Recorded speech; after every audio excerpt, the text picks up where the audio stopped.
All right, so today's talk is tools of the trade. What's in your toolkit? So it's going to be tips, tricks, and some tools to help the tester on the go. Because how many times have you gone to a customer on-site engagement or just a conference and you got all the cables except for the one you need? So it's kind of stuff like that. And this first half of the slides was David's section, but I'm going to do my best to see how it goes. It should be pretty straightforward. So thank you for the introduction, Sean. So the objectives of this talk is to extend the in-office experience to on-site work and ensure that on-site work is executed securely, and then make preparation easier. So a lot of time you don't really think ahead of time like all the things you might need or have the right tools for the job. It's always the one thing that you forgot to bring.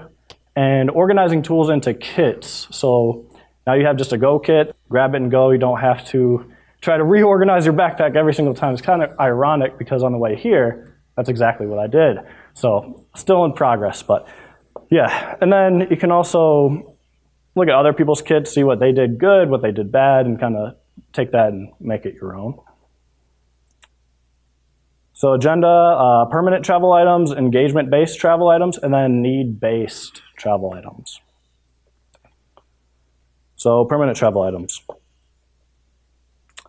Always in the backpack or in-person goals. Like ensure things are performed securely, testing, consistent testing experience. So make sure you got like the same gear consistently. Like I know things change quite a bit. So the new alpha Wi-Fi testing cards, you might have an old one from 2019, and try to just keep things consistent and make sure your stuff works before you show up at a customer's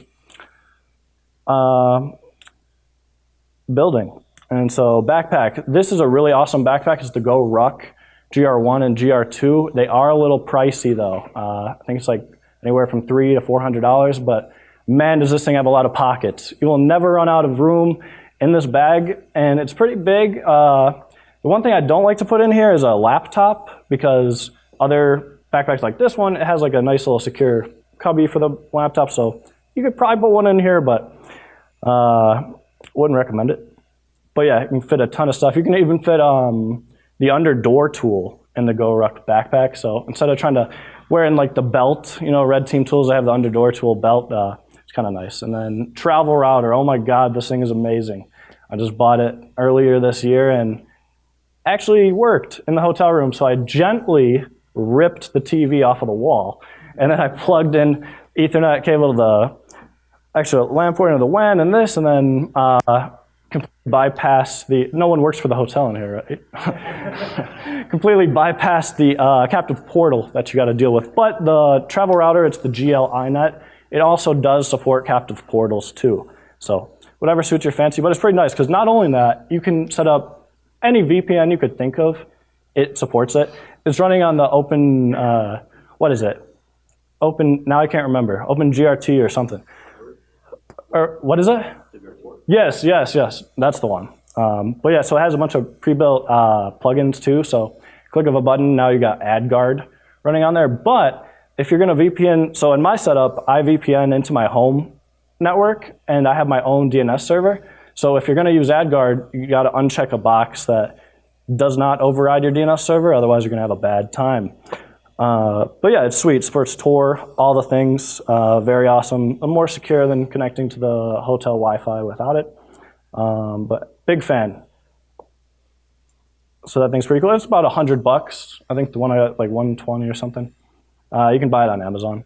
And so connectivity options, kind of what I was just talking about earlier, wired, wireless, and cellular. So you can actually set it up as a 4G LTE like hotspot if you wanted to, although I haven't gotten that far yet with it, but maybe one day. But don't worry, there is some 4G LTE goodies in this talk later, so we'll get to that in a bit. But yeah, it's a very easy to use interface. And like I was saying earlier, all the VPNs under the sun, IPVanish, what is it? NordVPN is on there, and Private Internet Access Anywhere, PIA or PIA, I don't know how it's supposed to be pronounced, but yeah, pretty versatile.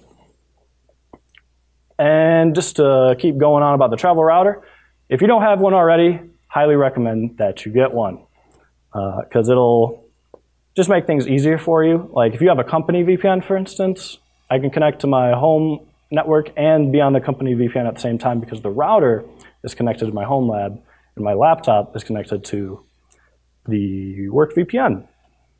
Travel monitor. Okay, so these have gotten a lot better over the years. So I have kind of a old one that requires like 4 different cables to plug it into your laptop, and then you run out of ports for everything else. And so yeah, it works, but kind of a pain. But the new ones are sweet because it's only 1 cable, and you get 2 screens that pop out on your laptop, and you can never have enough screen real estate, right? Because we're spoiled at home, working from home with all the monitors, and then you go on site and you try to do everything on one laptop, and you're trying to report, and you got your VM, and you got your terminal, and everything else. So definitely nice to have. Do you need it? Not necessarily. I've seen some amazing developers.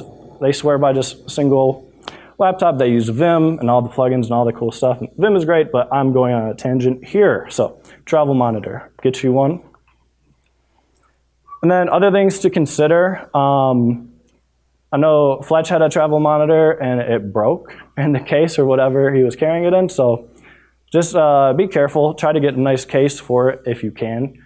Some come with a case, some don't. But you're also going to want to match the display size of your laptop. But very crucial to have the extra monitors. If you're like me, can never have enough screens. And another slide about travel monitors. So I'm just going to skip this one because unless you guys want me to hear me talk about travel monitors more, it's like, no, I'm just kidding. All right, so cables. There's a ton of different adapters now, and some older hardware does use like the older USB connectors, like the Proxmark that uses the older one. So definitely hold on to all your cables and keep them in a box somewhere. Bring an extra mouse. It's just nice to have. Yeah, touchpads, they work sometimes, but they can be annoying. Like if you're trying to type in an external keyboard as well. It's very nice to have the keyboard and mouse. And I use a gaming mouse. It's like a $30 G502 like Logitech gaming mouse, but it's amazing because it's programmable buttons. So now if I want to take a screenshot, I just press down on the middle mouse wheel, boom, screenshot mode. And you can do a hotkey or whatever, but it works for me. I like it. And you can get a ton of cases for cheap on Amazon to organize all your tools. But nowadays, you don't want to bring a Flipper Zero to the airport. So you're going to have to ship that separately. So that's why it's nice to have a Pelican case and all that good stuff. But yeah, USB card readers, adapters, you name it. It's nice to have it all organized. And get a label printer as well. If you have some extra cash, maybe $50 for one, but it makes it nice because you might have a ton of cases like this, and you're like, what the heck is in here? So this one is a mini Pelican case, and it's actually a different slide, so I'm getting ahead of myself. How many of you guys do physical on-site tests? Okay, a couple of you. Have you ever done a network access control bypass? Okay, so this is like the coolest thing since sliced bread. So you find a phone that's plugged into the network, look at the MAC address underneath it, and you use MAC changer. So MAC changer is like one of the first things you learn in Kali Linux. Oh, that's so cool, but you never have a practical application for it. Well, this right here is the one. So if you can remember the syntax, I had to look at the man page for a bit. But anyways, it's fantastic because you can clone the MAC address of that phone and then unplug the phone's Ethernet cord, plug it into your laptop, and boom, you're on the internal AD network a lot of the time because they don't always segment VoIP phones properly or have 8021X authentication or whatever that authentication protocol is. So yeah, very nice to have. Flipper Zero is sweet. Okay, engagement focused travel items. So this is my favorite slide in the whole deck. Does your travel kit look like this? And so mine used to look like that as well, and it still does, but it used to too. No, I'm just playing. But yeah, it's nice to have a Pelican case and spend some time and think about how you're gonna carve out and put everything in there. So make them purpose-based. So you might have a Wi-Fi testing kit, you might have a physical testing kit, you might just have a everyday carry bag, right? And so Deviant Olam has some really good talks and videos on this too, like what's in his. And so I tried to like replicate some of the things that he had, like the mini screwdriver. I forget what brand it is, but it is amazing, just nice to have. And then yeah, Other than that, keep them ready to travel. Do not borrow tools. I think Fletch had a bunch of stuff he wanted to say about that, but I'll ask him later. So yeah, lots of options on Amazon, right? So how many of you guys are familiar with the Hack 5 gear? Probably everybody in this room. But how many of you guys have tested out the new Wi-Fi Pineapple pager? Not one person. Okay, my man. Yeah, so this is my favorite new tool. It is amazing. So I'm not a spokesperson for Hack 5 or anything, but out of all the gear, like this thing is pretty dang cool. And there's themes, so I got the Final Fantasy theme on mine. So it looks like I'm playing a video game when I'm really hacking your Wi-Fi. And you can connect it straight to access point or the internet. So you can download payloads straight from GitHub directly to your pager on site. You don't need to plug it into anything. It just works. It's got multiple Wi-Fi cards, so you can do evil twin attack, all the things on this. It's a little pricey, it's like $300, but man, is this thing cool. And the GitHub repo, it's only a few weeks old, but it's super active. And so I'll admit, I vibe coded some AI slop and just made a PR for it. And I was like, hopefully someone else fixes this up. But what it was supposed to do was clone a captive portal on site and then use that for the evil twin attack. But to automatically detect this, it can be a little tricky in trying to run like a headless Chromium on this little device. It's gonna get pretty hot. But it's nice, and they're constantly updating it, and a lot of really awesome open source contributions to that GitHub repository. So you just Google it, I'm sure you can find it. Other than that, Rubber Ducky, a lot of the well-known tools, the OMG cable, the USB unblocker, I think is what it's called, is pretty sweet as well. But you have to use like the OMG programmer to set it up, so it's a little bit more tedious, where the Bash Bunny, a little bit more plug and play. But the benefit of the OMG unblocker is you might bypass some data exfiltration protections that you wouldn't be able to with the Bash Bunny. So just a lot of nice things to have. I have some examples of those I might show if we have time at the end. And there is a demo at the end. So there's supposed to be a physical testing kit in here that Fletch was going to bring. Bueller? No, I'm just playing. But yeah, this is kind of what it looks like. So you have all your physical testing tools, the shims, what is it called? The traveler hook. And so it's a love-hate relationship, but we have I call it the low budget Buddha. So you can get a $2,000 badge printer, and it's a pain to ship it. It's a logistical nightmare.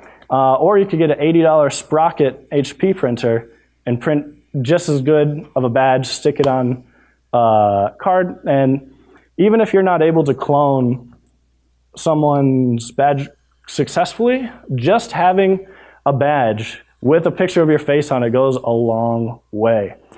So we've had lots of success with that. But side story, when I first tried the Sprocket, it was an old one and it didn't work. So I was like, man, I hate this thing. But then I got one that did work and I was like, man, I love this thing. So pretty sweet, very cost-effective printer, fits in the case. It's actually, I wish I had a laser pointer. So it's actually this right here is the Sprocket, and I'm gonna get my label printer and put a label on there so people know what it is when we ship it to all the other testers. So that's the first layer of the physical testing kit.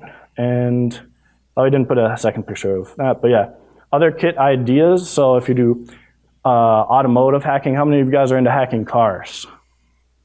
Nobody, awesome, me neither, but it's kind of cool. So ICS SCADA testing kit, SCADA, generic travel test kit, basically whatever is useful to you, just try to put it together in a nice kit.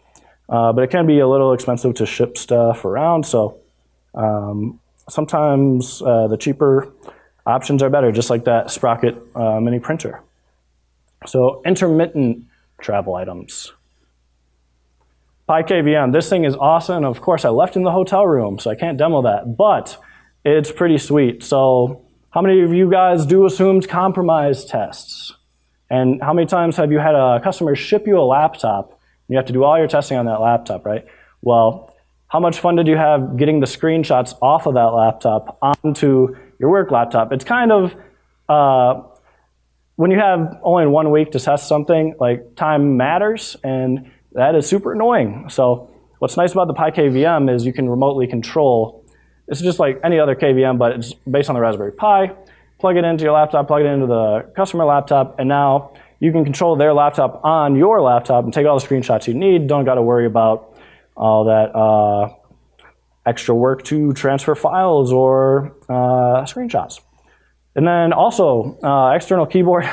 Sometimes there's nasty keyboards provided to you by the customer, so don't want that. Good to bring your own. And there's a lot of really cool ones now, like that fold up and all types of stuff. Some people like the split up ones. I never tried that, but yeah, nice to have an extra keyboard. But yeah, the PyKVM is awesome. We got some more slides on that.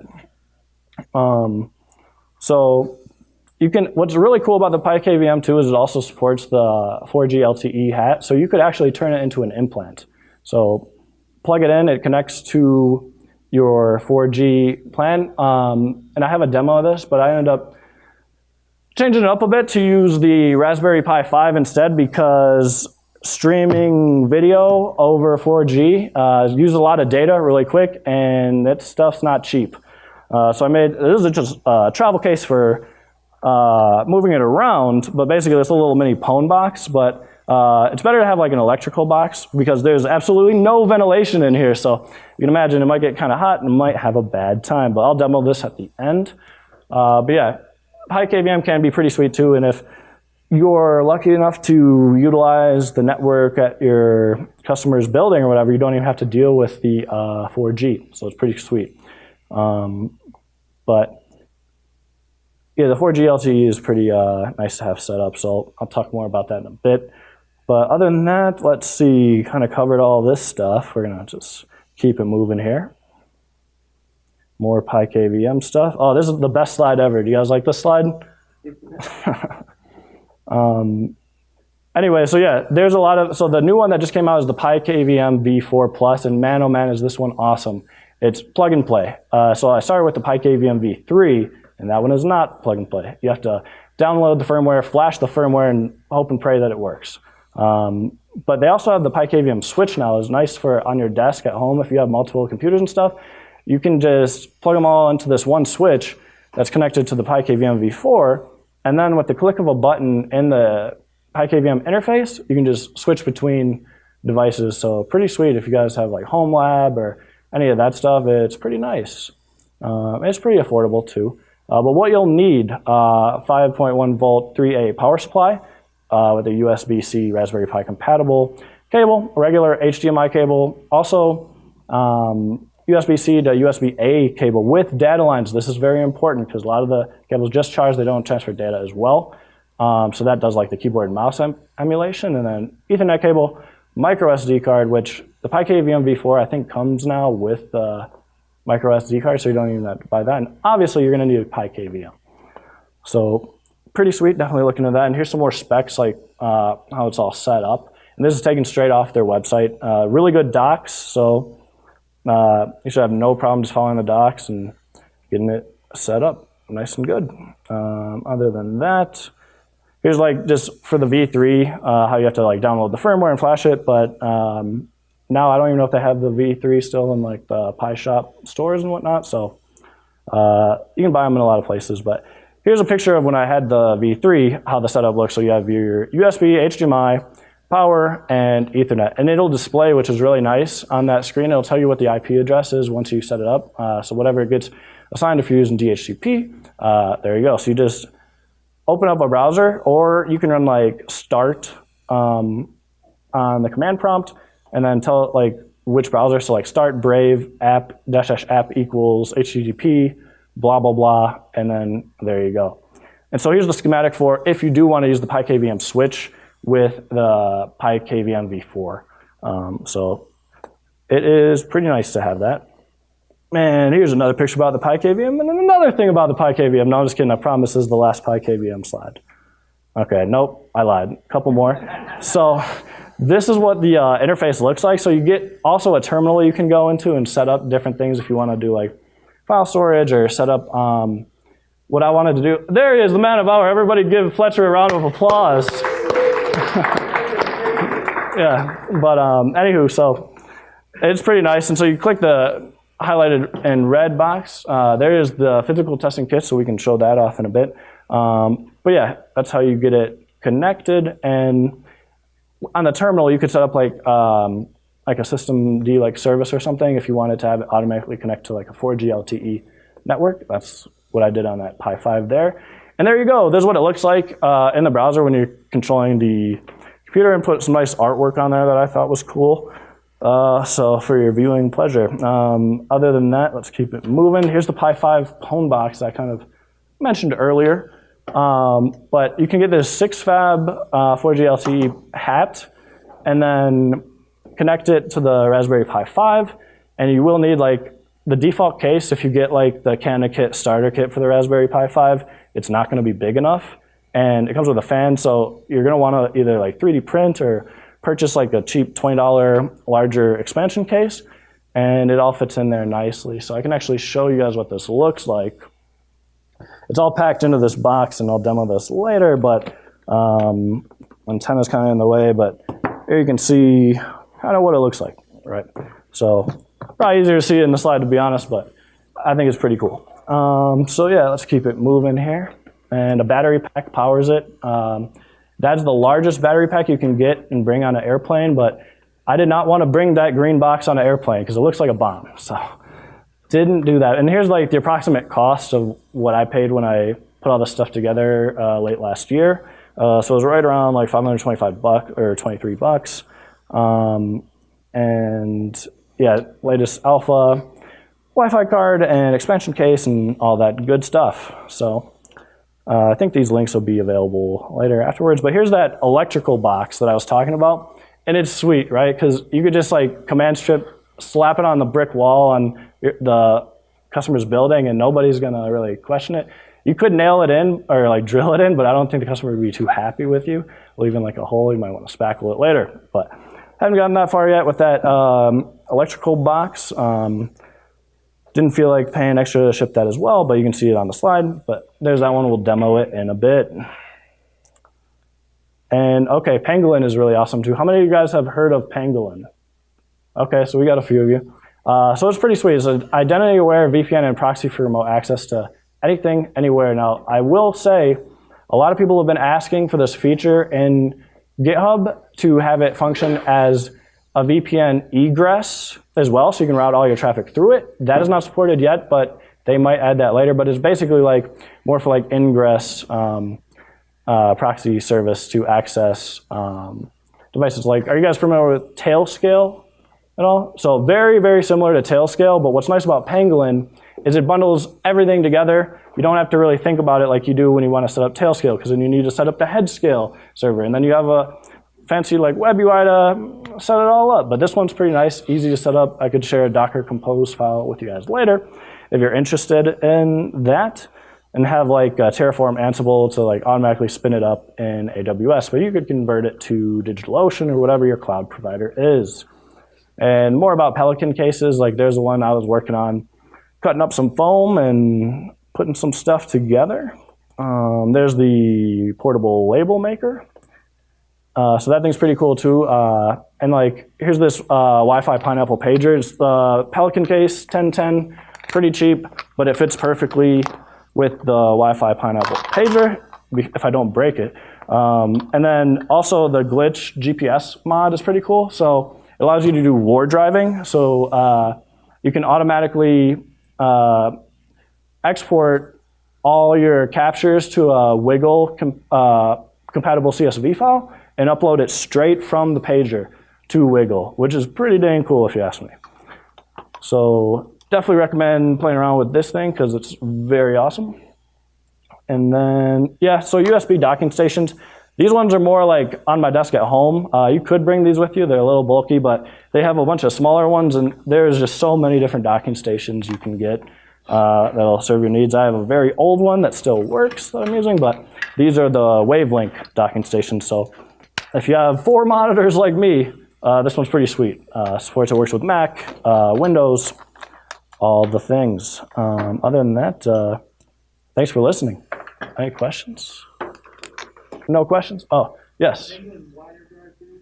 Yes, yep. It's basically a very fancy wrapper around WireGuard. So you have Newt and Ohm. What is Pangolin? Is it basically kind of like based on WireGuard? And the answer is yes. It's fancy wrapper around WireGuard, basically, which isn't everything. I know Tailscale is too, basically, but yeah. So here we go with the demo. Let's see if this works. So can you see my screen? Okay. Let's get that out of the way. So basically, one caveat of this is you want to connect your, well, I should probably show you what's going on first. So this is the Pangolin dashboard, and check out that domain name. Yes, milehighhackinfest.net.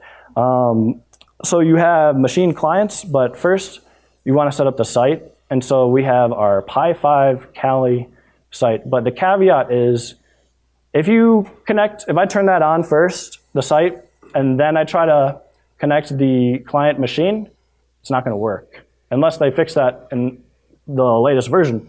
But what you have to do is first connect the client, and then you can turn on the site. I don't know why that is, or maybe it just didn't work when I tried it, but we're going to give it a go right now. So you can see all that is disconnected. We're going to run this command.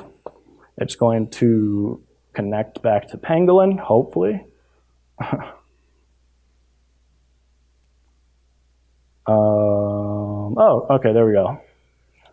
So it's going to do its thing. It's going a little slower than usual. Let's see, do I have like some nonsense? Oh, you know what's going on? The VPN probably is causing problems. So I have a Cloudflare Warp VPN. I'm going to turn that off. Okay. It wouldn't be a demo if it didn't work the first time, right? So let's try that again. And actually, probably gonna have to wait a second so that this machine gets an IP address off of that.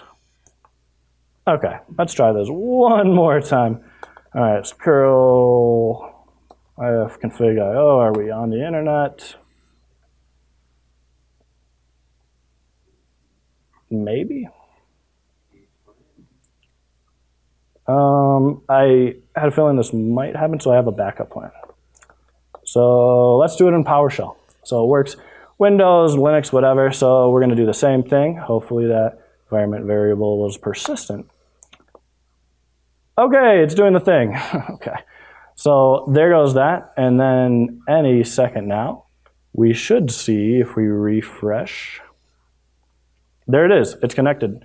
Now, I'm going to turn this on, and it takes about 4 minutes for this to actually connect back. But once it does, we'll be able to SSH into this and run Wi-Fi, all the Wi-Fi hacking tools. Basically, there's a full Kali Linux box on the Raspberry Pi 5.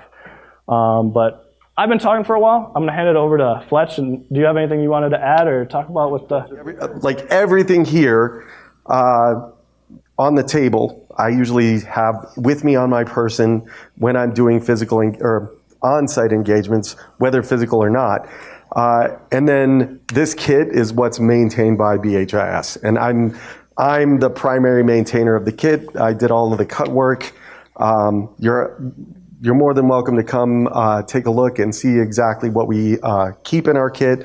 But the idea was that, you think about travel before it happens. Make sure you have the gear that you are going to need. And typically, wireless stuff. You can see that Phil's got his Pineapple kit. I typically travel with little bags like this so that everything is completely organized.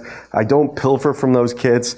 And I just make sure they're in a location that I know I can just grab and go. And I have a bunch of different kits to include wireless, CAN bus, hardware hacking, and it's just a great habit to get into so that you don't end up on site having to purchase something and you're potentially waiting for Amazon or worse to get you a component that you absolutely need.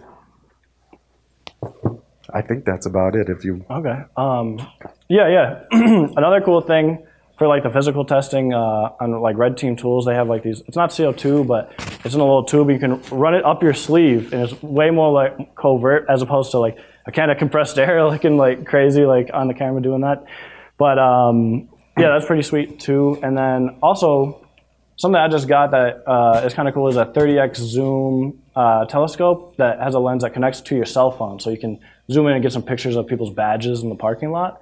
They have them exposed. So that one's pretty sweet. And you put me up on that. Yeah, and there are a bunch of components from the physical kit that I always have on myself no matter what. Because if I'm on an engagement and I'm on site and I feel like I've got extra time, so for instance, more often than not, it happens when I'm doing wireless tests.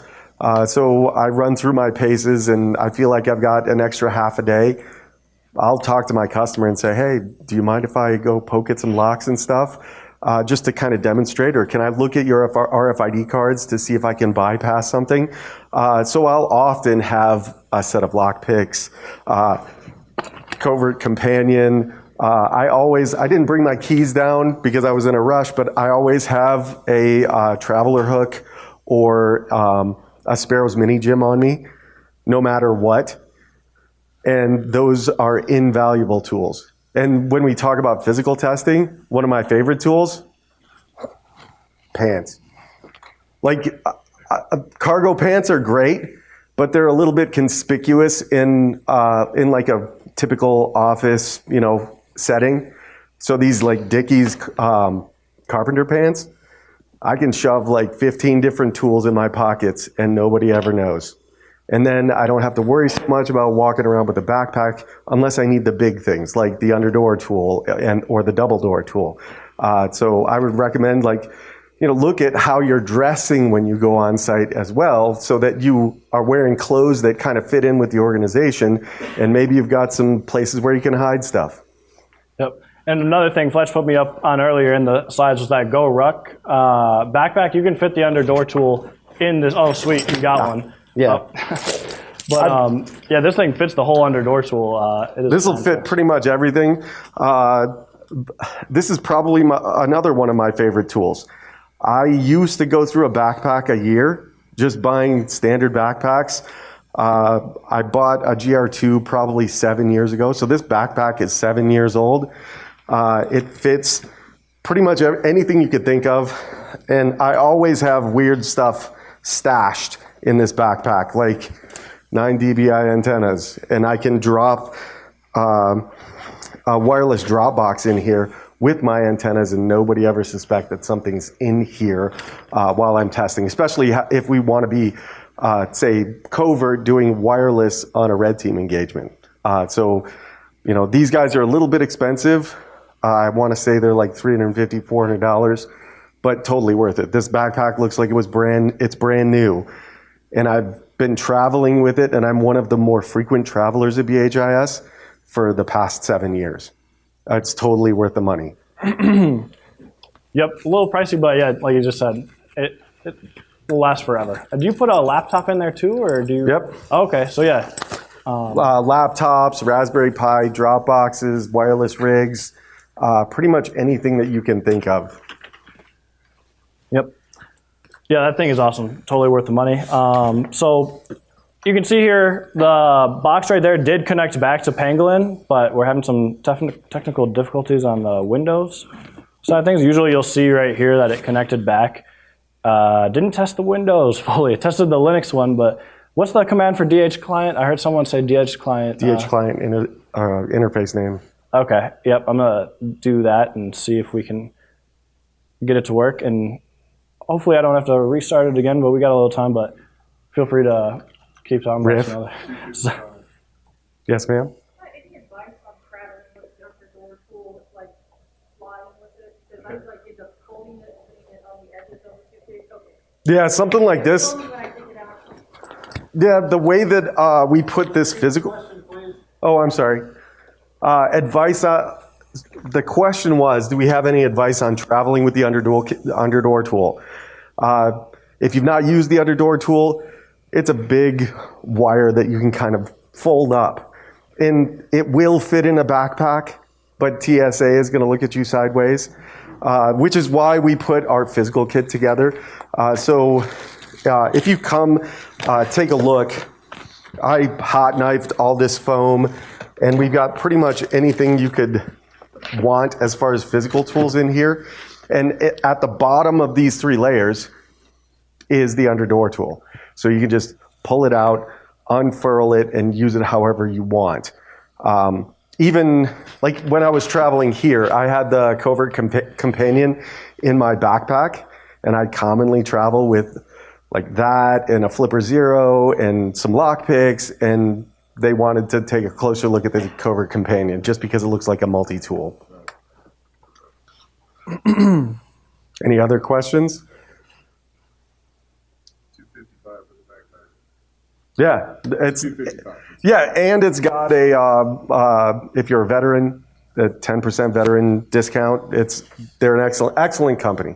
Yep, highly recommend. I got one too because he told me to get one. I was like, okay, I'm so glad I spent this money, but they're a little pricey. But so of course the demo is not cooperating, but basically you've all seen an SSH terminal before. Basically just SSH in and you're good. But you can kind of see you have to connect the client first and then turn that on for whatever reason. I think that's kind of strange. But do you know more about why that is, or is it just No, that's just the way it is? Yeah, just the way it is. Did you talk through reuse cases for the PyKVM? Oh yeah, quite a bit PyKVM. No. But if you want to add on anything that I might have missed, we had quite a few PyKVM slides. That's probably my favorite tool outside of travel. I don't travel with it all the time, but it's a great tool to keep your hands off of somebody else's machine and to be able to do reporting extremely efficiently. So when a customer sends me a laptop, I'm apt to use it, and it supports pretty much anything you can connect to it. So I've done reporting on mobile devices, I've done reporting on Macs, Windows devices, devices that have DLP. You can use the OCR functionality to pull text out. You can use the keystroke injection functionality to push text in, and it acts as mass media. So tons of flexibility there. Yep. And I actually use the PyKVM to configure the Raspberry Pi 5, which kind of nice. And that's another thing, a wonderful thing to have, because I know Phil talked about the external monitor and having various different cables and converters with you.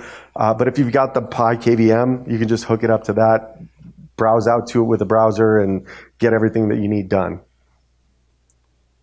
Heck yeah. Any other questions? I know we got. Yes, sir.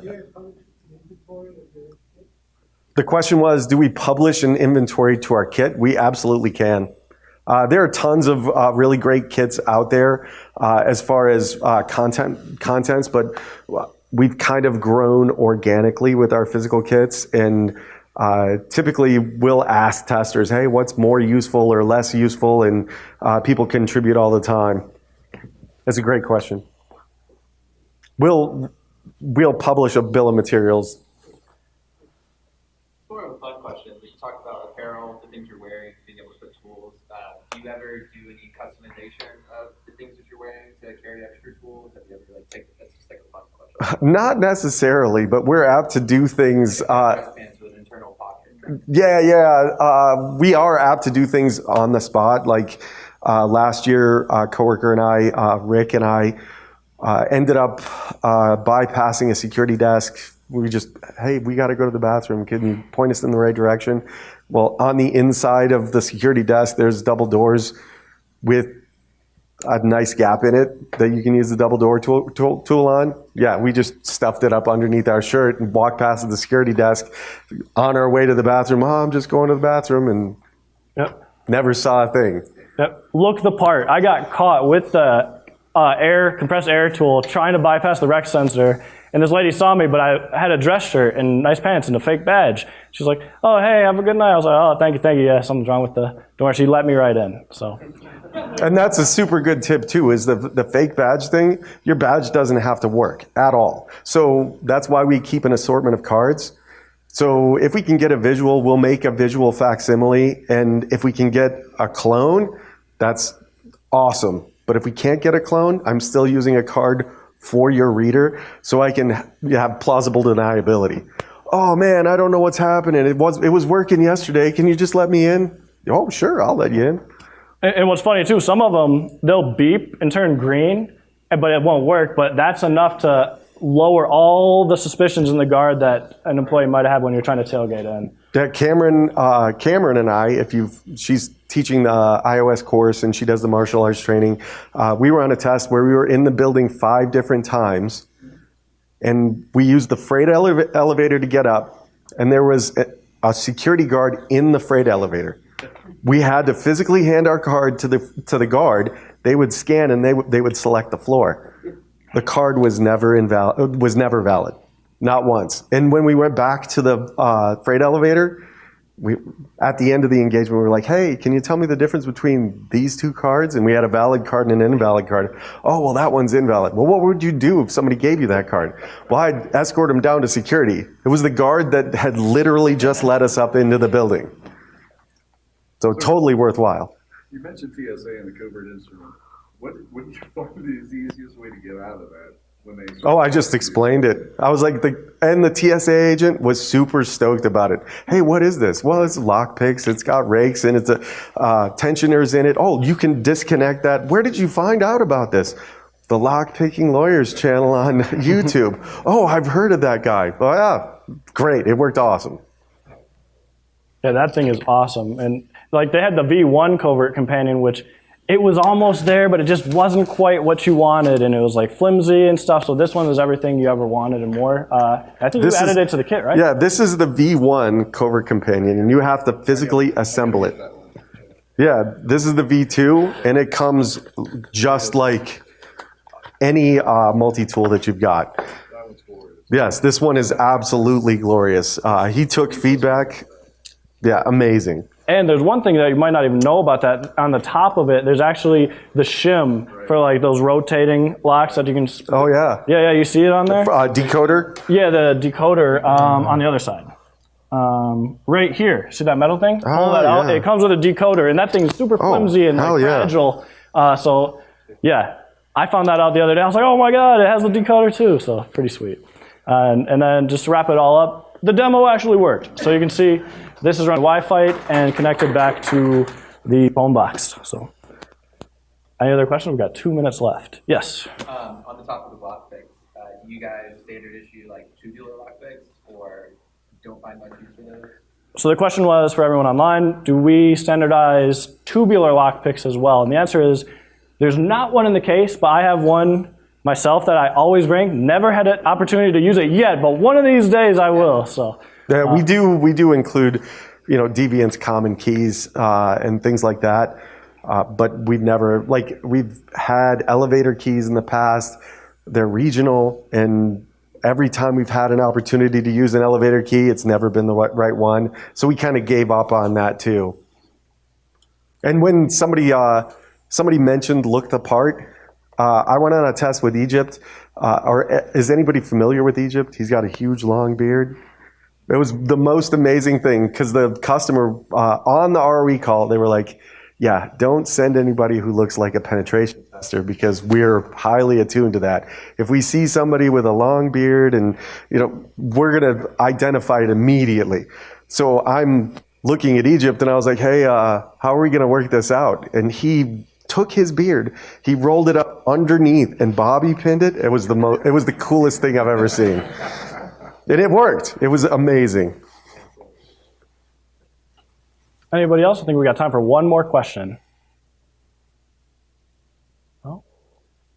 Yes. Shame on me because it's more of a comment than a question, but Klein Tools, the electrician company, they also make a fantastic backpack with like 1 million compartments for little gadgets and stuff like that. So oh, nice. Absolutely. A little bit lower budget than the rough one. Heck yeah. Yeah, I'm going to check that out for sure. But, I guess we forgot to repeat it for everyone listening at home. There was a comment that Klein Tools has a very nice backpack with a ton of compartments as well, and it's a little bit more affordable than the Go Ruck. But yeah, thanks again, everybody, for coming to our talk, and hope to see you next time.